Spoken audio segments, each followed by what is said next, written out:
Hello. Just wanted to go over what you're going to get with the guest agreement and how you're going to receive it. So the first email that you'll receive is an order confirmation showing your order. Then the next email that you should receive is going to be the email that you're actually going to access the form fill through. And then the third email, this is where you can download the raw template version. So if you want it in a PDF or a document, you can access it there. So we're going to focus on the second email that you got. It's going to look somewhat like this. You're going to click on the guest agreement link, and that is going to bring you to this document with a lot of different things to fill in. So it looks scary at first, but it's really not too bad. You're going to fill in your company name, the lot size and description of your property. You can come here, you can fill this in, pause it, and then resume this video afterwards. So the lot size and description, just rough language about what your property sits on. If it's not on a parcel by itself, if it's say like a unit or condo, something like that, then put in some description there.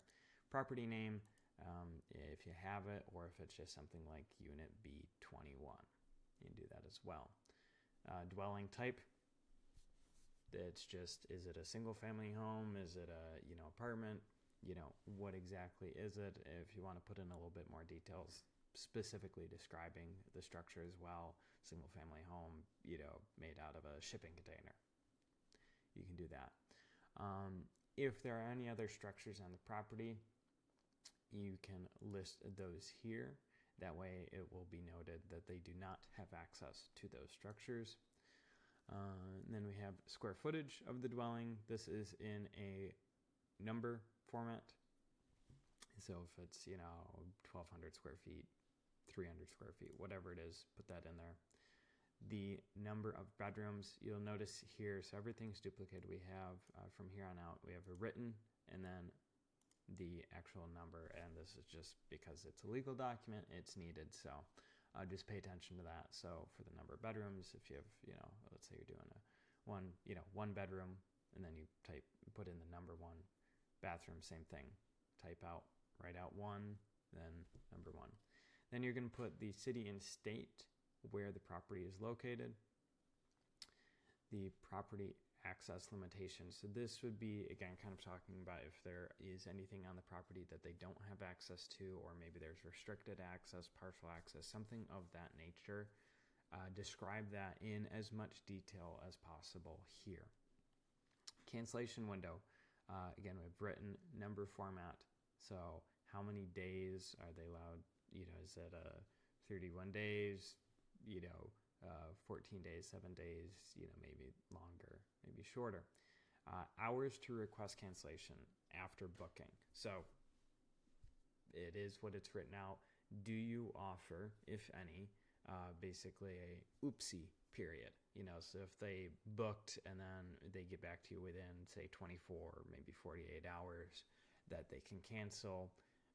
And you can also add in, maybe there's something where it's like this only applies if they're outside of your normal cancellation policy. So you'll see. Website URL. Pretty simple there.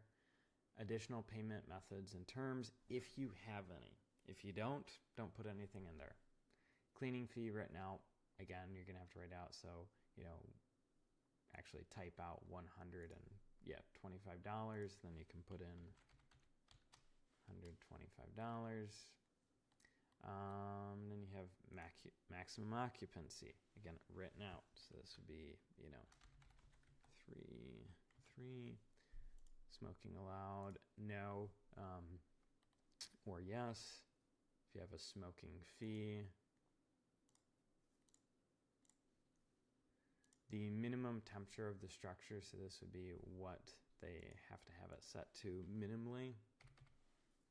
Keep it. The number here, so if you do have any hot tubs or saunas, just put in a number here. That will make it where it pops up with a hot tub sauna specific policy that's added. Additional provisions.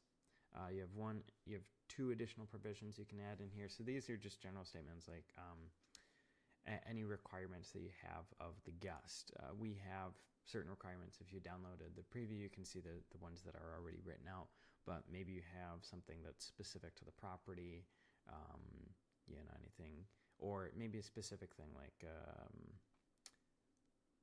I don't know, maybe, here's one, like guests must rinse utensils, glassware, dishes, so it doesn't get hardened on. That's one I've seen before. And then you're just going to put in your county. This is just for saying, hey, if there's any legal disputes, then it will be done in such and such a county. Email for delivery. Where do you want this completed file sent to? And the brand name of your overall, if you have like a brand name, or it might also just be your business name again. So let's see.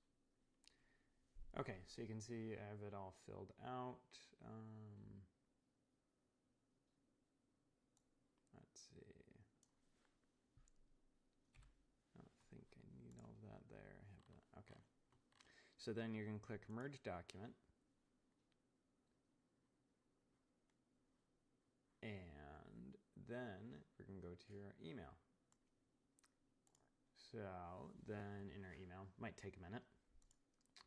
You can click on here and you see that, and then you can download your document. Now, anything in red is something that we highly recommend that you look over the entire document, read through it all. It's not actually that long. And you should know what's in your document and how it reads, and maybe if there's anything that you need to change, edit. The things in red are things that we specifically are like, hey, you need to look at this because you're probably going to need to edit it. And it was just something that was more than likely a little complicated to put in the form fill. So, we have in here, like the first thing is, okay, when are you going to share the exact address? Is that something that gets sent out 7 days prior? Maybe it's just the day of. Maybe it's a couple days prior. You can go in here and just edit that.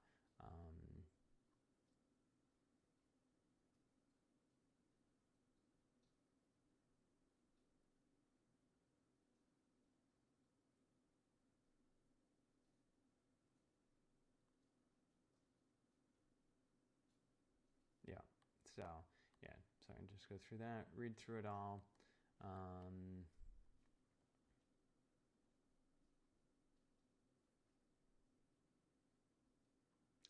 So in here, just wanted to explain this clause. This is something that we use personally at Acadia. A lot of rental, like outside of real estate, a lot of rental companies use this. Basically, this is stating that if you are able to refill the original booked days, then you will either transfer their booked days to a future stay, or you will refund them.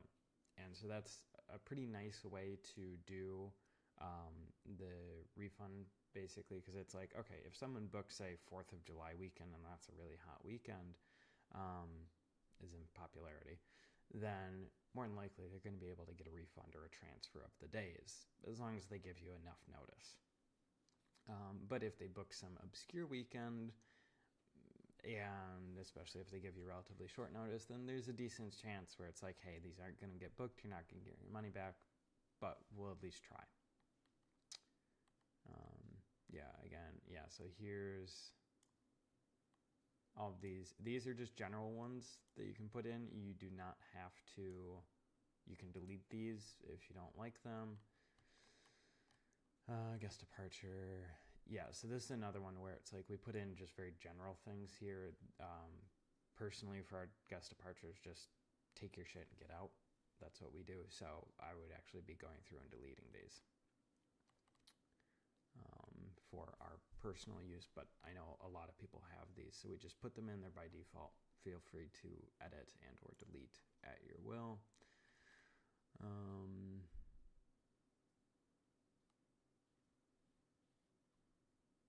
again, here is more of that language. So you will see things mentioned a couple of times, written a couple of different ways.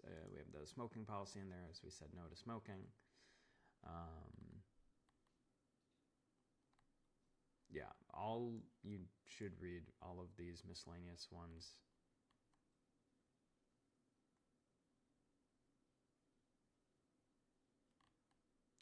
This is the hot tub and sauna specific policy here. So, and we also have a maximum temperature. So this is something, we set it to 80 because probably nobody should be setting your house to over 80 degrees. If you want to put that even lower, or if you want to set it higher, feel free to change it.